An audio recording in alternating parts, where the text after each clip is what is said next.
Alright, what's going on everybody? Ratchet Wrench is back for another video, and today we have the 2008 Acura TL Type S. Dave's, if you guys don't know him, he's got the F-150 Eco Beast that's pushing over 500 horsepower.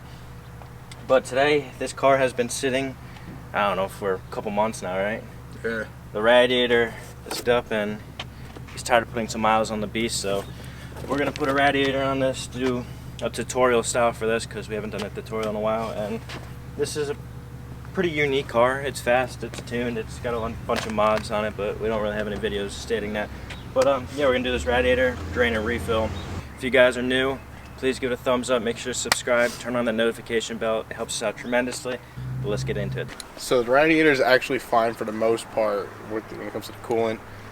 The transmission fluid runs through the bottom of the radiator, has its own separate loop before it goes to the auxiliary transmission cooler. And Honda engineers put a steel, almost like a lock nut or a washer, and steel and aluminum don't go together. They oxidize and corrode, and then they pop out over time. So most likely it ripped the threads on our radiator, so that's why we got this one. So we have to replace the whole thing now. Yeah, thanks Honda. His car's not going into gear because it's leaking the trans fluid every time he puts it in. And is it this one right here? Yep. It's this line right here that corroded. So we bought coolant and we bought trans fluid, and now we're gonna pretty much do radiator tutorial for you guys. So we're gonna start up top here. We're gonna move this plastic shroud.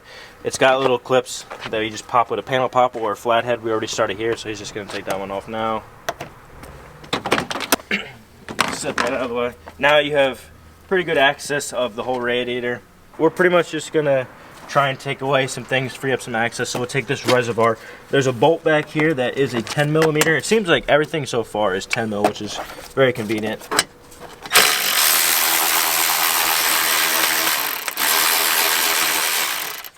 So I'm just gonna take this hose off.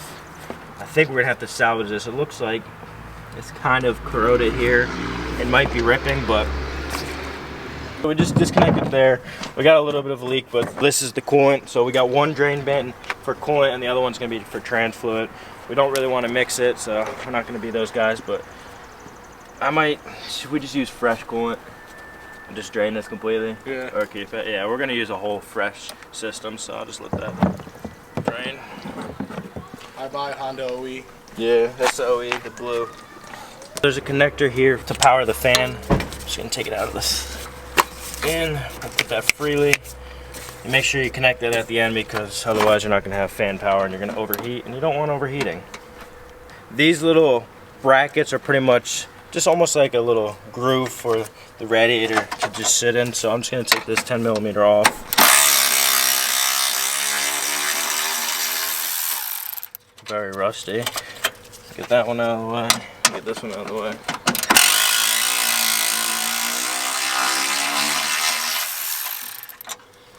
Set these aside. Now we have so much more wiggle room, and there's gonna be some bolts probably from the bottom side that we'll have to disconnect, but other than that this whole assembly will come off, and then I just gotta disconnect this hose.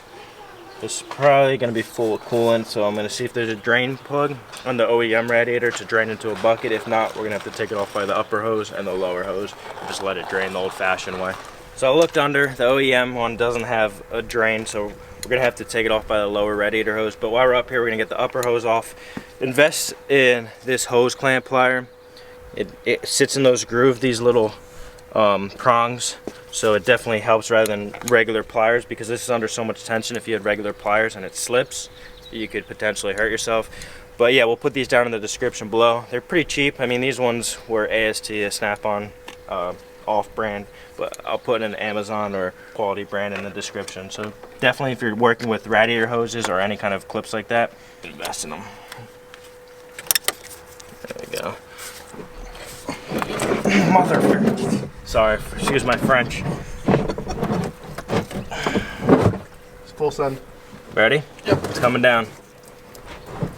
Damn, I love the smell of coolant. Oh, it got all over that shirt. I know. Oh yeah, peep the merch. Yeah. All that pretty blue Honda OE. Yeah. Gone. Alright, here's gonna come like a nice waterfall. Ready? Go ahead. Oh, there you go. I can't wait till we take the lower one off. Hear that?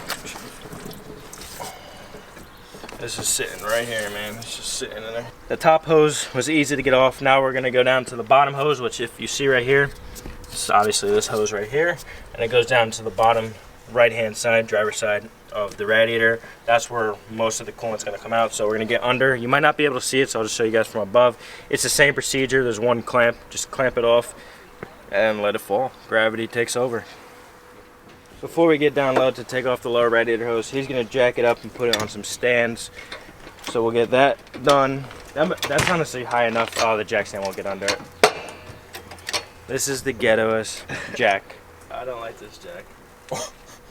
I got the clamp off now. It's just gotta wiggle this hose off, and this is where the majority of the fluid's gonna come out.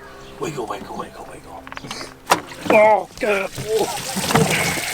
You weren't kidding. Uh-oh. We should have put the pan down. Now that the lower radiator hose is off and the top, there's still going to be some coolant in this system, so we're going to try and pull it out with the shroud. If not, we'll have to take the shroud off and the radiator and do it separately. But if we can get off with one, which I think we'll be able to, we'll just pull that off. Yeah, keep that on for now. It don't really matter, but let's try and pull it out. You can see where they put the trans cooler lines is what we're talking about. The one over there completely broke off, so it was leaking trans fluid. But right here is the trans cooler line. So we're gonna take that off once again. This tool comes in handy for that because it's a special clip. Because you get it angled just like that. Okay, now I can wiggle that hose off. We're gonna be leaking some trans fluid. I'm so sorry too. I don't think we'll be leaking any trans fluid. That is true, there's none left. Alright, let's pull it out. Okay, so like I was saying, I would show you guys this clip for the other fan was in this little tab here, connected to a wire harness that's connected to the car. So that was the only restriction. That if you come over here you want to take this? Got it? If you come over here, there was these two clips that were just holding it in. Other than that, there's this trans cooler line, which is why we're replacing it, because this broke off that radiator. So it comes new, so we'll take this out. And then there's the other cooler, the feeder line over here. And other than that, that's what's connected to it. And then the two coolant hoses. Also, yes, there is a drain petcock. There was a drain, It was hidden. but it was hidden, and we wouldn't be able to access it without like the lift or really getting it up in the air. We just have that little floor jack, so it didn't really cut it. But okay, so we'll start taking off this shroud here. These are all 10 millimeters. They look like they're gonna be rusted, so we'll try our best, but take it off. Oh, jeez. Yeah, hold it down.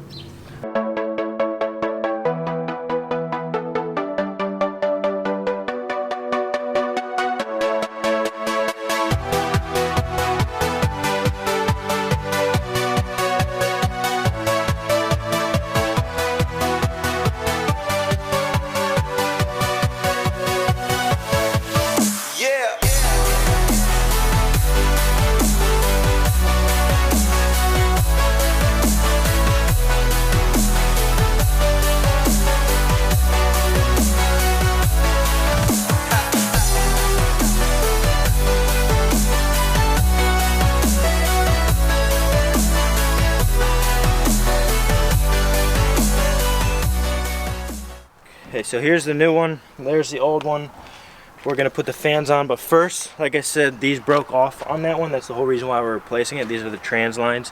So we'll go down here, take them off. This one was stuck in that hose right there. Okay, so we'll just take this hose off, put it down to the side, hold the hose, wiggle this bad boy out. There we go. These are what broke.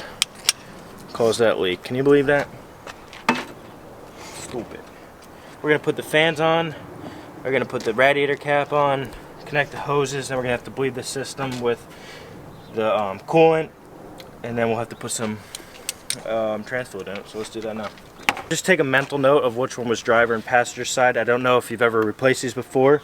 So this one has more spokes, so that was the driver's side. This one has 3 only. It's a passenger side, but like I said, if you ever replaced them before or you had a shop, it might not be the same. So just keep in mind mentally which side is which. Alright, so everything's back together. The fan shroud's nice and tight. These we're keeping loose. There's like a little thread on them. Just keep them loose just so you can orient them in the proper way.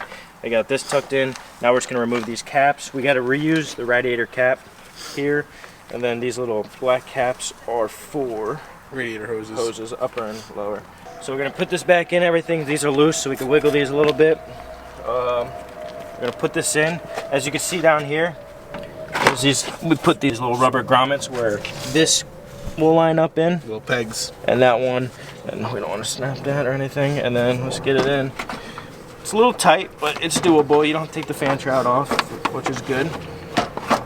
You gotta put yours, yeah, do that. We'll put these brackets on so we hold this in place. Tighten them down, but not all the way.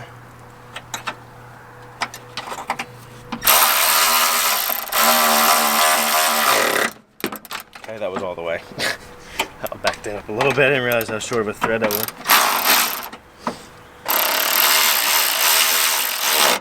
So we got these just holding it in place just to give it that little comfort to push it down. We're gonna put this upper radiator hose back on, get this clamp to lock back in place.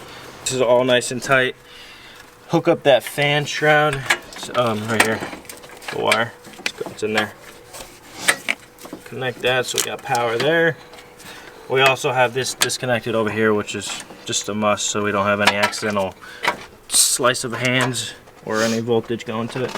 So now we're gonna go down below, we're gonna connect the lower hose, and then we're gonna connect those trans lines. And that's it. And then we're gonna start filling it with fluid. We gotta put the reservoir back on. We gotta hook up the wiring down here as well, but straightforward install. So we got all the lines back on, everything's hooked up, all the coolant hoses. Now we're gonna put this reservoir on. Slide that into that groove. Put this little 10 mil on it. Everything's bolted up together, everything's nice and snug. We got the reservoir hooked up. We're gonna pour some concentrate, and then we got distilled water. And we're gonna just fill up the reservoir first, and we're gonna dilute it ourselves, and then we're gonna turn on the car, get it running to operating temperature, let the thermostat open, and keep filling in all the air pockets. We'll do half and half. So when we put in the new radiator, and then we top it off the fluid and the antifreeze and the distilled water, we realized there's a hole in the radiator. So AutoZone used us, and all that work was for nothing. So we're gonna pick this up in a couple days when we get the new radiator, when AutoZone gets it in, and we'll complete the job then. So we'll see you. So as you can see, it's a different day. Like I mentioned, this radiator from AutoZone had a hole in it, and we probably should have ran water through it before we put it all in to see if there was any leaks. But I guess it must have got damaged in shipping, because I previously worked at AutoZone, and those people could care less about the product. Not saying I did. But yeah, so we ordered an OE one, and we're gonna replace that in now. So we're just gonna take this off. We're gonna spare you the take off. New radiators in, everything's hooked up. We got the coolant reservoir filled from the previous session. So now we're gonna fill directly into the radiator, and once it gets warmed up, it's gonna suck this in, and then we're gonna pour more in this. You wanna make sure this never goes dry. It's gonna suck it up once the thermostat opens up. So just make sure that never goes dry. And we'll get through the system, we'll turn her on, redline it, or not redline it, we'll get it up to like operating temperature, like 2300 RPM, so the thermostat opens, and then we'll keep filling it until it's not needed. And yes, we have, like I said, concentrate, and then the distilled water. We're just gonna do pour of like half and half. You couldn't get a tool for this, but it's not necessary. So let's pour that in. How much is in that? There's not much in that. Pour like half of that. Okay, easy, it burbles.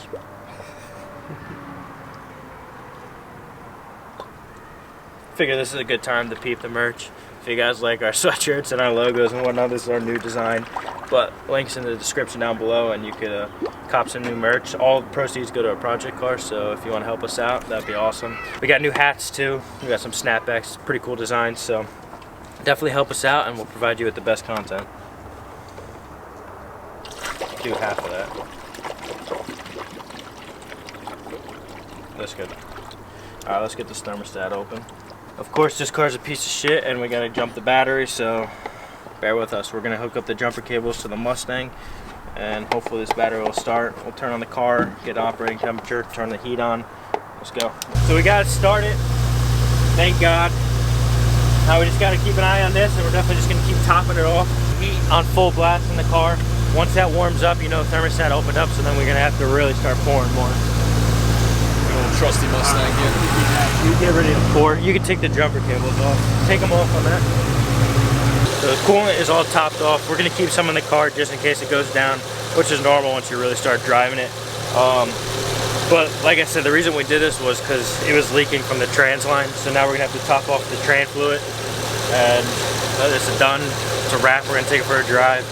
Hopefully everything checks out. The gauge is right where it needs to be on the thermostat. And now we're gonna do the trans. Just gotta figure out the bolt. You have to fill it through. Forget where it is. It's right there. I don't know if you can see that camera. So we took the 17 millimeter with the long extension, aka there's a breaker bar. And we got the fill bolt off. Got a nice washer. That's it. Now we're gonna pour some trans fluid in there because we leaked it all. So let's do that. Oh, stop! I know, my guy. I can see. I can see. Clean it off first and then check it. Let's get an accurate reading here. So that took exactly 4 quarts, which is a gallon, and it's spot on the hot temperature side. So now we're gonna run it through the gears, get it all smooth and buttery, and then we're gonna take it for a test drive. Keep an eye on this, and hopefully that is the job.